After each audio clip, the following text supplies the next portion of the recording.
casa, querido. Tá bom? Amados, abram as vossas Bíblias lá em Romanos capítulo 12. Os irmãos percebem que às terças-feiras nós vamos tratando a respeito de situações que se divergem na igreja, como no estudo sobre Coríntios, na carta aos Coríntios, e fizemos algumas alterações em algumas terças-feiras, falando até sobre outros assuntos, sobre outros temas. E hoje também nós vamos falar a respeito de um tema que, na verdade, ele é até continuação do tema que nós falamos na terça-feira passada a respeito sobre o tema sobre ser um modelo. Amém? Sobre a ação de modelar, de ser uma referência, de sermos uma referência para a nossa geração. Amém? E também de se amoldar segundo os padrões de Jesus, do Evangelho prescrito na palavra de Deus. Amém? Hoje nós vamos falar um pouco sobre motivação. Você já parou para se perguntar, porque muitas das vezes ficamos desmotivados? Você já parou para perguntar para você: poxa vida, estou tão desmotivado. Por que muitos existem desmotivações que são resultados de, às vezes, de uma grande luta ou de grandes dificuldades? Existem aquela desmotivação crônica. Você conhece aquele crente que ele passa o mês de janeiro, ele está desmotivado. Entre o mês de fevereiro, ele está desmotivado. Ele chega no mês de junho, ele continua desmotivado. Aí chega lá no finalzinho de dezembro, parece que agora ele vai pegar ânimo, né? Está chegando aí o Natal, o Ano Novo, dia 31, vai estar animado. Virada de ano, novos planos, novos projetos para a vida.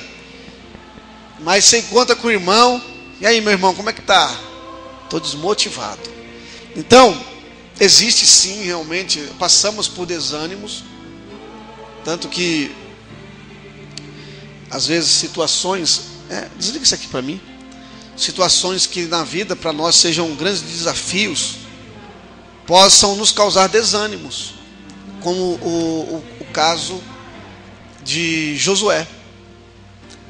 Quando morreu Moisés, Josué se desanimou diante da grande responsabilidade, daquele grande desafio, porque Josué conhecia como era a situação do povo.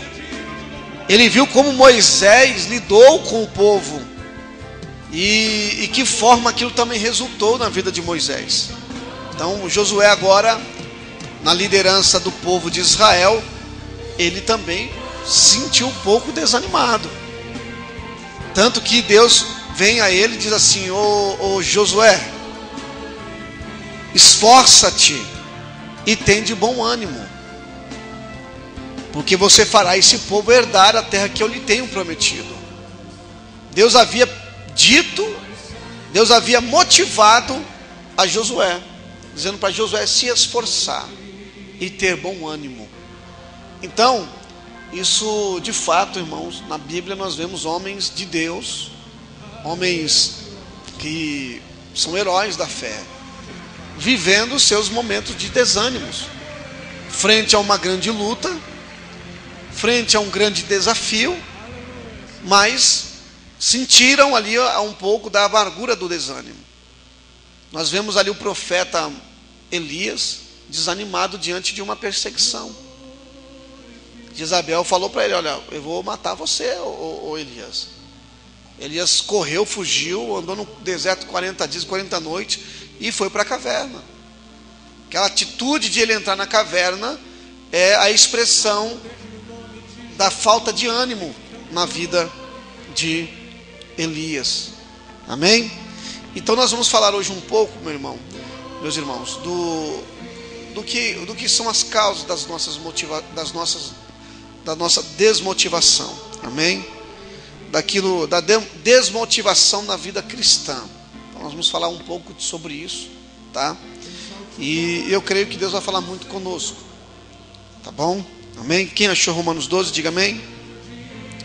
Apenas os primeiros versos diz assim: rogo-vos, pois, irmãos, pela compaixão de Deus, que apresenteis o vosso corpo em sacrifício vivo, santo e agradável a Deus, que é o vosso culto racional.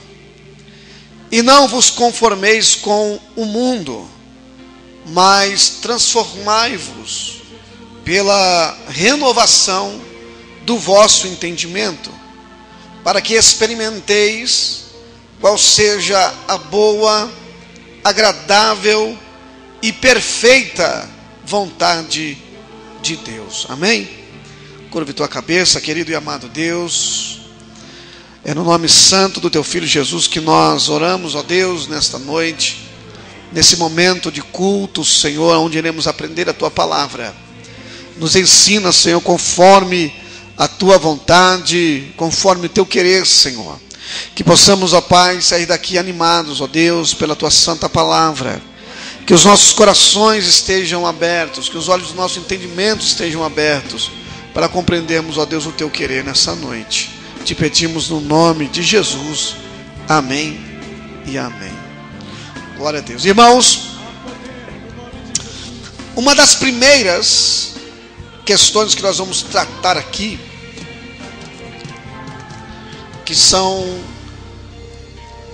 as motivações e até mesmo as raízes daquilo que nos desmotiva, daquilo que nos causa desânimo frente à nossa vida cristã, no caminho da nossa vida cristã.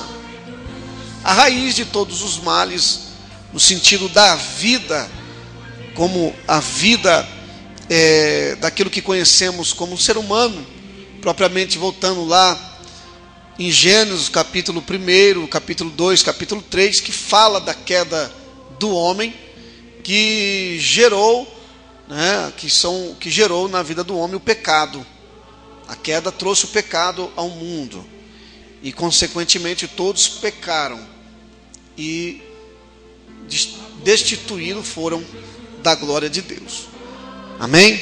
Então o pecado, ele é o primeiro fator de desmotivação na vida do ser humano.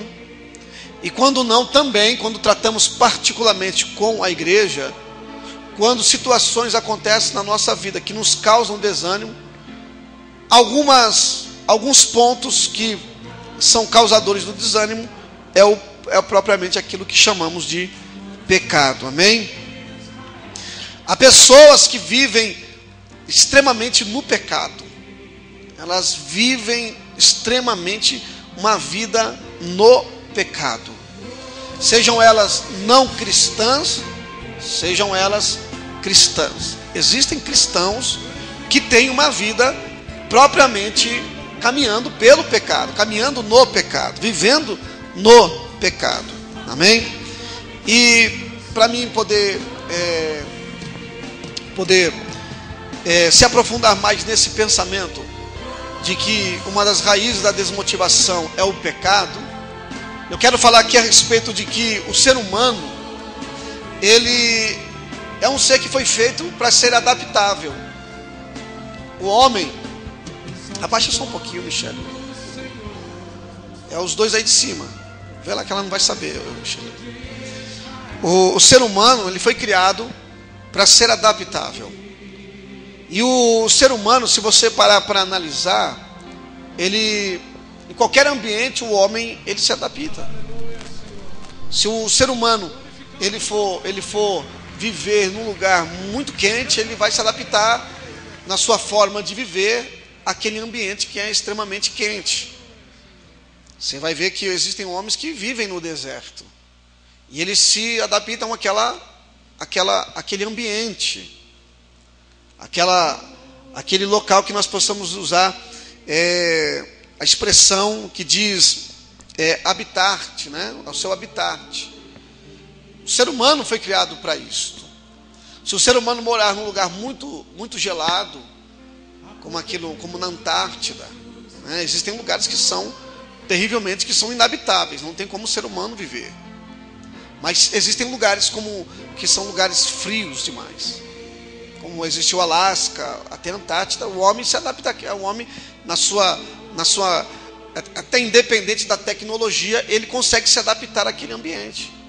O homem com o próprio gelo consegue criar uma casa no gelo, e dentro do próprio uma casa de gelo, como os esquimós, constrói uma casa de gelo, e ali ele consegue viver dentro ou naquele ambiente, naquele habitat, amém? E aquele habitat passa a ser um lugar natural para ele, amém?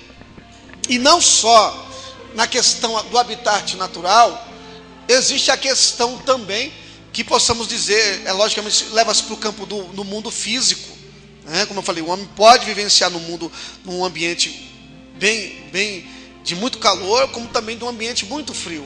O homem consegue. O homem consegue viver na selva. Ele consegue se adaptar num local, num ambiente de mata atlântica.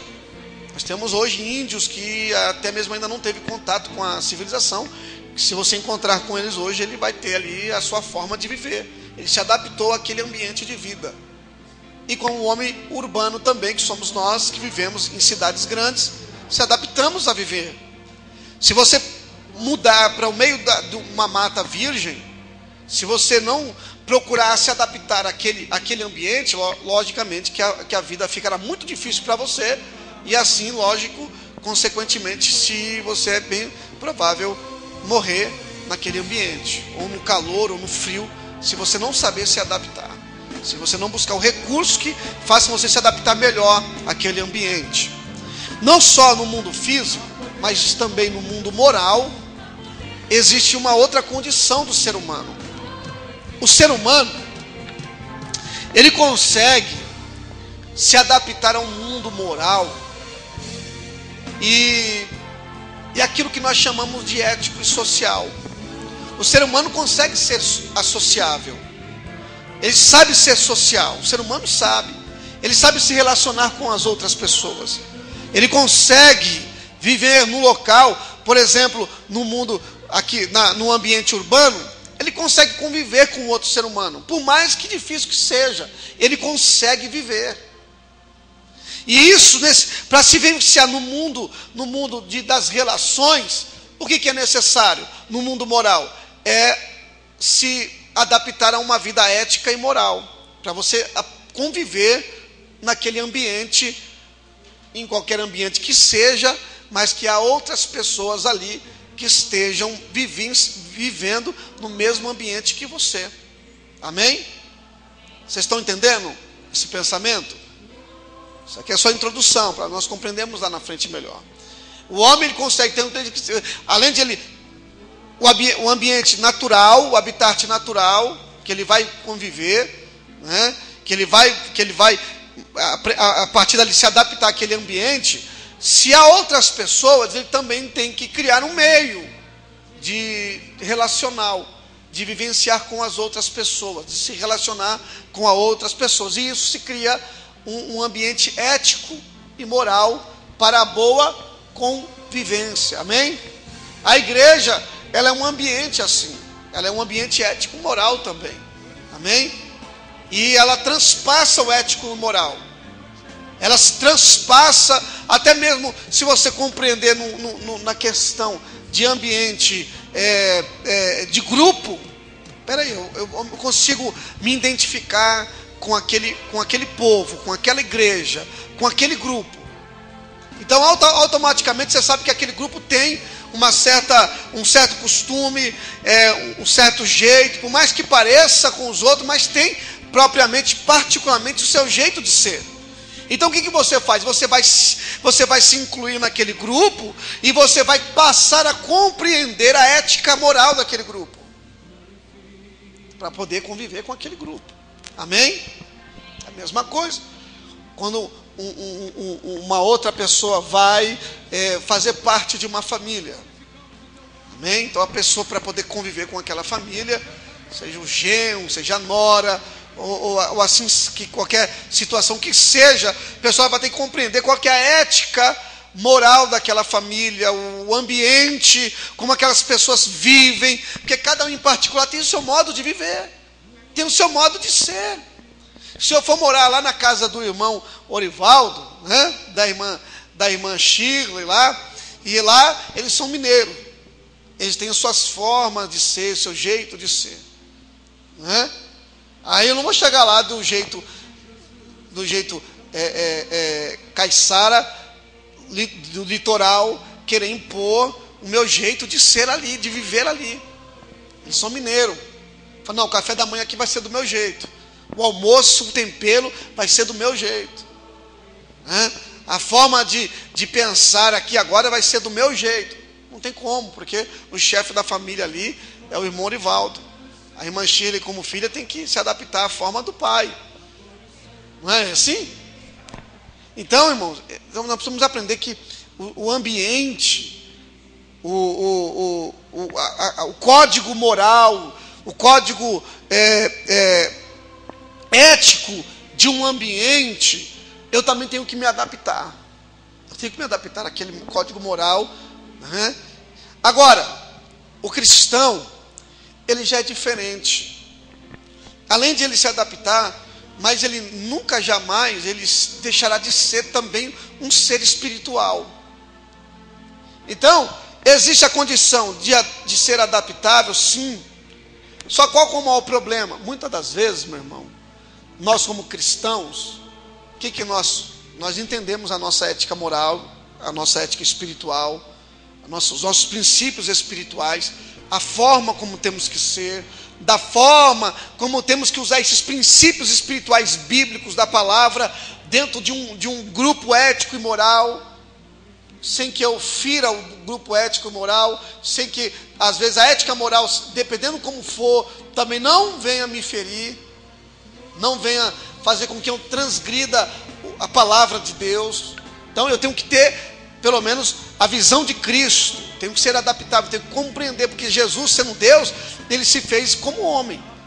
Jesus, ele veio como homem, sendo Deus, e ele nasceu numa manjedoura, ele passou por todo o processo que um homem passa. Olha só, ele é Deus, ele poderia descer do céu como um homem já e pregar o evangelho, ele não precisava passar pelo processo da concepção. Ele não precisava, né, vir lá, né, se reduzir a um como chama, da concepção ao óvulo, né, e ali ser gerado em uma mulher, passar por 9 meses de gestação, nascer numa manjedoura, ser criado como criança, como um bebê, como criança, como adolescente, até ser formado como homem. Jesus não precisava passar por esse processo para ele vir a esse mundo. Ele poderia se manifestar aqui e dizer, olha aqui, ó, eu sou Jesus e eu vim do céu para salvar a humanidade. Mas ele se adaptou ao homem. Olha só que interessante, meu irmão. Só que o mundo estava em pecado. Não é porque o mundo estava em pecado que aí nós levando agora para o campo espiritual, Jesus falou assim, ó, todo mundo está no pecado, também eu vou viver no pecado.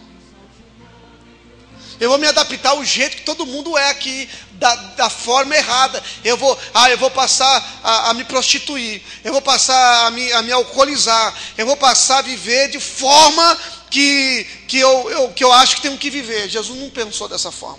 Olha que Jesus andava no meio das prostitutas, mas não se prostituiu. Jesus andava com os alcoólatras e beberrões, ele ia na festa dos alcoólatras e dos beberrões, mas ele não bebeu. Ele não sentou na roda daqueles homens para escarnecer. Ele sentou ali para ser um diferencial, para pregar o evangelho para aquelas pessoas, amando aquelas pessoas. Amém? Pastor, você está dizendo que eu posso sair para a balada aí, só porque eu sou crente, e fica lá no meio. Não é assim, meu irmão. Jesus tinha uma missão. Jesus tinha a missão de ser uma referência para aquele povo, trazer aquele povo para Deus. ao arrependimento. Então, somos adaptáveis, somos. Só que, só porque somos adaptáveis, meu irmão, peraí, na igreja eu sou crente. Não estou falando porque vocês são assim. Haveria muita pessoa que deveria estar aqui para ouvir isso aqui. Haveria, meu irmão. Mas como uma forma de nós vigiarmos, de nós tomarmos cuidado com a nossa vida espiritual. Peraí, na igreja eu vou me adaptar da forma, lá no culto, sou crente igual a todo mundo, mas quando eu estou no trabalho, na roda dos amigos que falam baboseira, na roda daqueles que contam piadas, piadas que são promíscuas. Fala, pastor, é pecado falar piada? Não é pecado, meu irmão, falar piada. Não é pecado contar uma piada, desde que essa piada não venha denigrir, não venha causar um bullying, não venha ser uma piada que venha ter um conteúdo pornográfico, tudo bem. Mas desde quando nós tenhamos o bom senso e uma pitada de humor, sabendo falar das coisas, tudo bem, não há problema nenhum. Mas quando eu me insiro num contexto onde as pessoas estão falando palavrões, palavras que não tem nada a ver com o evangelho, aí eu também vou lá é mesmo, esse camarada é um filho do sei do quê, isso aí e começa a usar de palavrões também, e passar a ser daquela mesma massa. Peraí, eu sou adaptável, mas a minha condição moral e espiritual não pode ser adaptável dessa forma. Amém? Era que na igreja eu estou dando um aleluia, estou dando glória a Deus. Na igreja, Pai do Senhor Jesus, irmão, ô varão, ô varoa, olha, Jesus está aqui, e cheio de clichês evangélicos. Mas quando está lá no trabalho, quando está lá no meio dos amigos, das amigas, quando está em um outro ambiente, aí se torna que nem um camaleão. O camaleão ele vai se adaptar para poder enganar os olhos do predador. Ele vai se transformar na cor daquilo que ele está no ambiente. Amém? Com uma forma de ele não ser atacado pelo predador. Então tem crente que é que nem camaleão. Quando ele está lá no meio dos zombadores, ele passa a ser um zombador. Por quê? Porque se ele falar que ele é cristão, que ele prega o evangelho, que ele é diferente, ele tem medo de ser perseguido. Ele tem medo que os predadores espirituais passem a fazer chacota dele. Vocês estão entendendo, meu irmão? E qual que é a raiz desses males na vida de um cristão? É o pecado, meu irmão. É o pecado, não tem como ser outra coisa. E o pecado, muitas das vezes o crente ele se acostuma a uma vida de pecados. Não estou falando dos pecados, aqueles pecados que a gente classifica como os escândalos. Camarada, olha, está se prostituindo, está adulterando, está fornicando, está fazendo isso ou aquilo. Não estou falando nessa escala. Eu estou falando da escala daquilo que nós muitas das vezes não denotamos como, assinalamos como pecado. Parece coisa normal da vida. Amém? Então, tem muito crente que vai e se acostuma com essa vida. No moral, no espiritual e até mesmo no físico. Tem pessoas que passam a se comportar. Porque uma coisa é você ter uma ideia de uma coisa. Uma coisa é você ter uma ética. E outra coisa é o comportamento. Tem muito crente que tem comportamento de crente, mas a ética e moral dele é totalmente enraizada no pecado. A conduta parece ser de crente, como eu falei aqui, os trejeitos, a forma de falar, a forma de agir, mas na forma, no sentimento, mas no coração, ele se expressa. Jesus diz que a prática do adultério está na prática da ação. A prática do adultério está na prática do ver e intencionar com malignidade, com maus pensamentos. Então, existem pessoas, crentes, que praticam o adultério só no olhar e no pensar de imaginar coisas malignas na alma, no coração. Tem pessoas que se tornam assassinos sem nunca matar, sem nunca pegar uma faca e dar uma facada em alguém. Você nunca pegar um revólver e dar um tiro em alguém. Vocês estão entendendo? Então, a prática, muitas das vezes, não condiz com aquilo que está na raiz da alma. E às vezes nós temos atitudes de crente, falamos igual crente, andamos igual crente, mas somos homicidas, adúlteros. Está falando, pessoas que acostumam com a prática do pecado, e muitas vezes não é na prática, no agir do dia a dia, do falar, ou da ação do físico, mas numa vida ética, moral e espiritual. Então, vocês estão entendendo? Então, pessoas, irmão, que elas se adaptam de uma forma de vida assim, e acha que é normal. Ela está ali, ela está na igreja, dá glória a Deus, dá aleluia, e dá paz do Senhor, e fala igual irmão, mas só que a alma se adaptou ao pecado. Oi? Está condenada. Está condenado igual ao homicida que mata lá fora no mundo, meu irmão.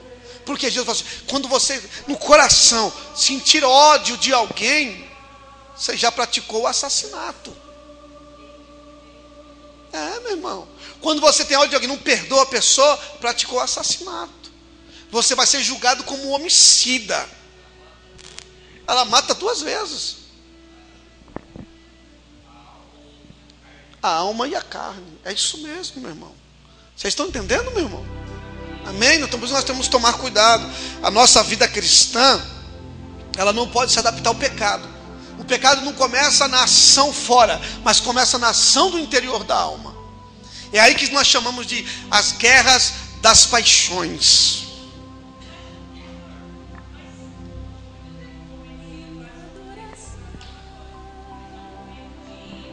Então é por isso que a Bíblia fala, irai-vos, mas não pequeis. Não se ponha o sol debaixo da vossa ira. Não se ponha a ira debaixo do sol. Quer dizer, uma ira que você se ira, às vezes você fica chateado com alguém, mas depois esqueceu, perdoou, é uma coisa.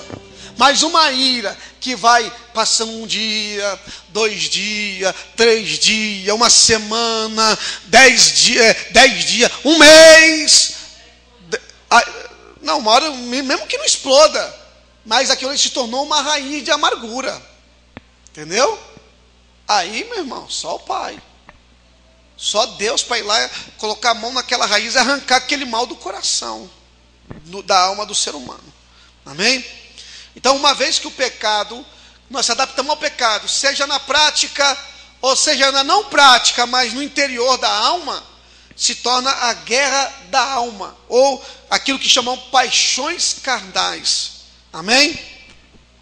Aquilo que nós chamamos de paixão, de paixões carnais, no grego, a expressão no grego é epitomia, que quer dizer anelo, anseio, desejo.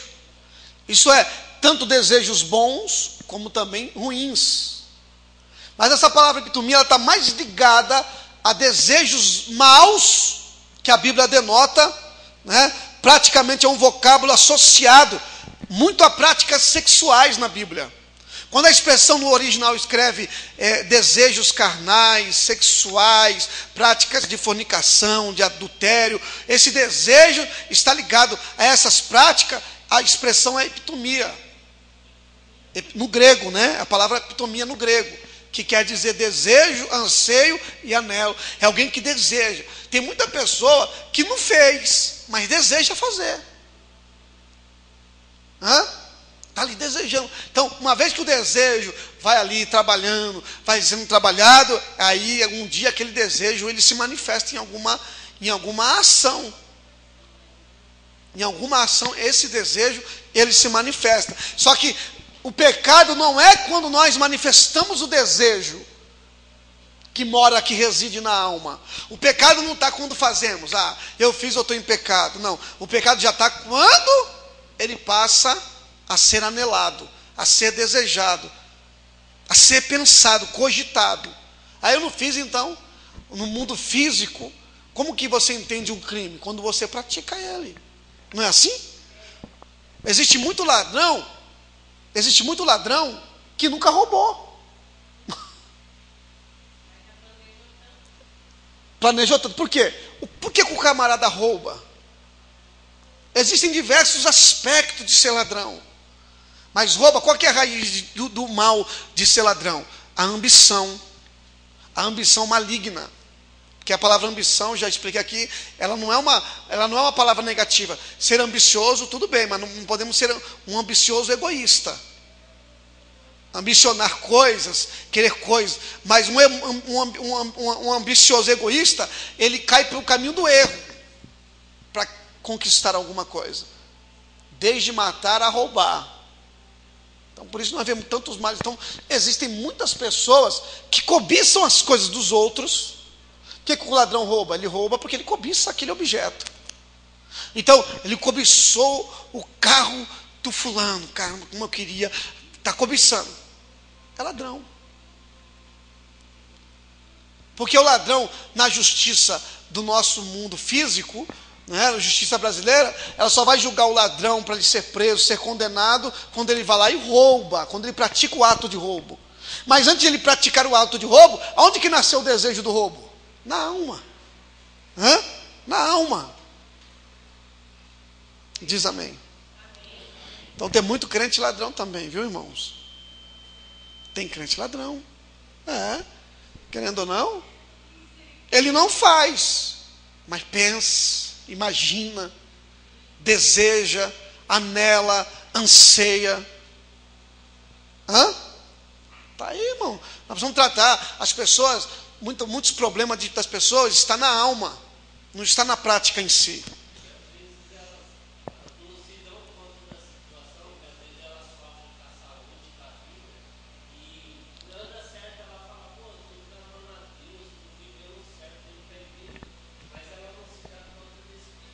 Desse pecado interior. É isso mesmo. Adoece. Olha aí.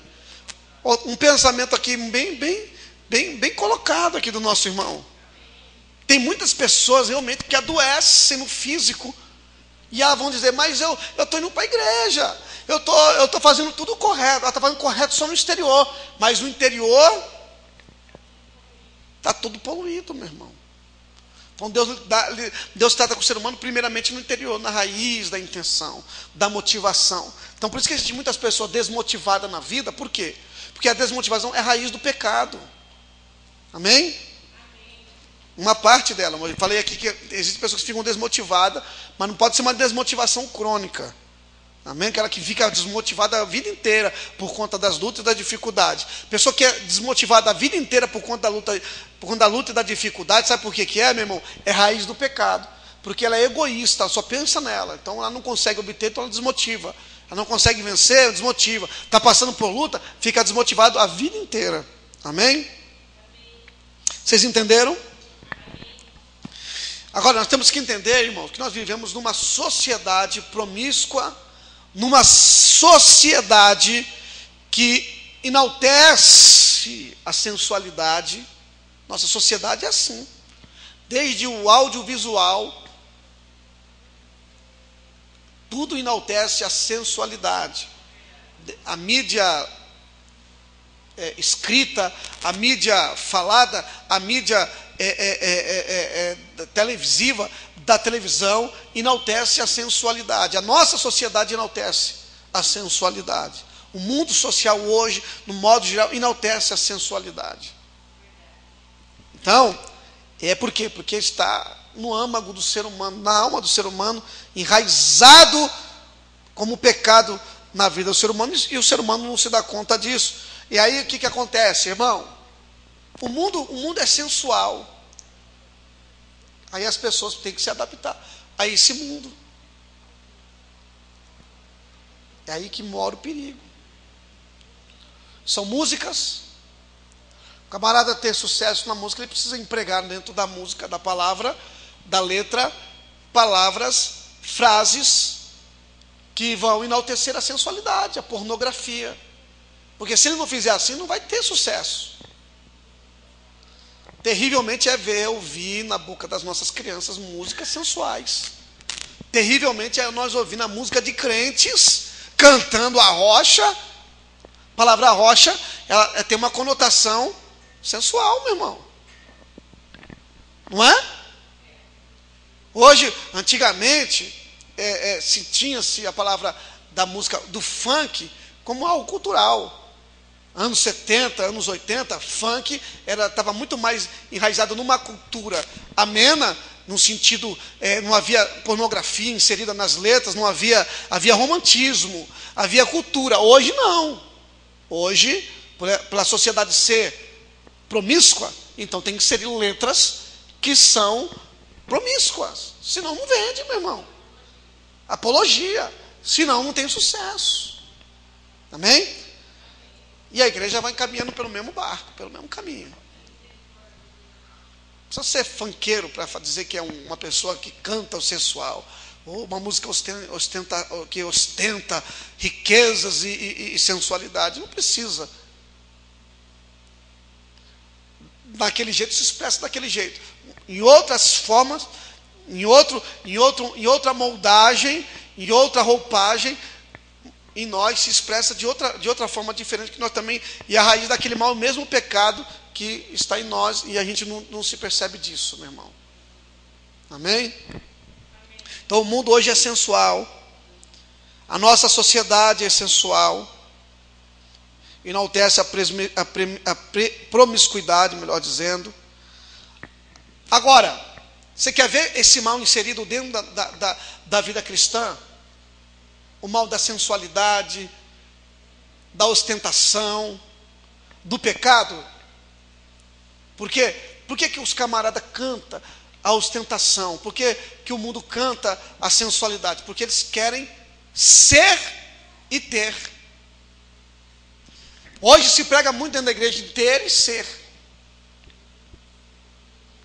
Sendo que a Bíblia nos ensina que para nós herdarmos o reino de Deus, nós temos que perder, e não é ter, não é ganhar. Nós temos que perder, desde bens até a própria vida. Ser de Deus, ser de Cristo, é muitas das vezes não ser você mesmo. É não ser mais aquela vida que você era, porque você não vive mais, quem vive agora em você é Jesus. E a gente hoje ouvia a pregação que você tem que ser, que você tem que ter. Para você ser abençoado, você tem que ter. Para você ser um crente abençoado, você tem que ser. Vocês estão entendendo? Então, muitas vezes, sorrateiramente, essas mensagens vão sendo pregadas de forma subliminar. E a gente vai aceitando. Espera aí, para mim ter lá, vou chegar lá na igreja com o meu carro do ano, eu vou chegar na igreja com o meu terno brilhando, com o meu relojão brilhando de ouro, com o meu anelzão.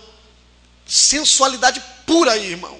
O camarada não está pelado, a mulher não está pelada, mas é sensualidade, porque a raiz daquele que ostenta lá no funk, aquele que ostenta no arrocha, de querer ser e ter, está inserida dentro da igreja hoje, porque o camarada quer chegar e ser alguém, chamar a atenção de todo mundo para ele. Mulher hoje chega na igreja, quer cantar, quer pregar. Não é o fato de pregar e cantar, não é isso, mas é o fator de chamar a atenção para si. Uma vez que você chamou a atenção para si, meu irmão, é porque, por que uma mulher usa uma roupa sensual? Por quê, irmão? Ela anda na rua com uma roupa sensual, para quê? Pronto, está aí, a raiz da sensualidade. E às vezes diferente de uma roupagem dentro da igreja. Quando alguém chama uma atenção para si, usando seus dons, usando a sua forma de ser e ter na igreja, chamando a atenção para si, pecado da sensualidade mundana inserida no coração e na alma do próprio cristão. Vocês estão entendendo? Diga amém. Diga glória a Deus. Então, meu irmão, esse mundo sensual, ele se manifesta dessa forma. As horas já foram, meu irmão. Parecia que era 8h20, estava pensando que é 8h20 ainda. Tem tanta coisa para se falar, meu irmão. Mas eu vou deixar para a semana que vem. Então nós vamos ficar bem fixado nessas questões. Tá bom? Amém?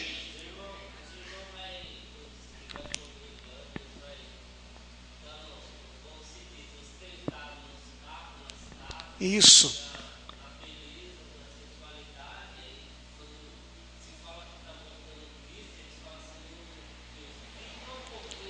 Não, não quer que Jesus volte.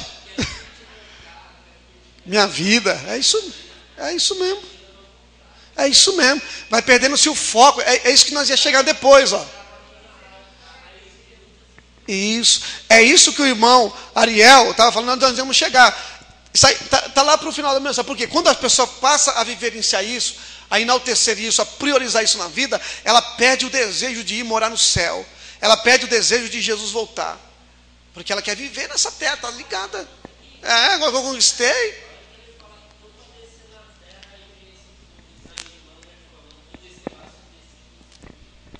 Por isso que Jesus fala assim, quando eu voltar, será que acharei fé na terra? O povo está sem fé hoje, meu irmão. Está terrível o negócio. Então, é por isso que nós temos que tomar cuidado. Começar primeiro lá dentro de nós mesmos. Trabalhar nós mesmos. Fazer um check-up em nós mesmos. Fazer um prognóstico, um diagnóstico. E olhar e fazer, por que eu quero isso? Por que eu desejo isso? Por que eu quero andar desse jeito? Por que eu quero fazer dessa forma? É para agradar a Deus ou agradar a mim mesmo? Então nós vamos continuar na semana que vem. Prometo começar mais cedo, que as irmãs precisam ensaiar, né? Mas vocês entenderam, meu irmão? Nós vamos começar falando. Isso aqui só foi uma introdução hoje. Semana que vem, tá? Nós vamos dar continuidade nessa fala, nesse ensino, tá bom? Essa é a nossa primeira parte. Mas nós compreendemos muita coisa boa hoje, amém? Diz amém, diz glória a Deus. Vamos se pôr de pé, em nome de Jesus.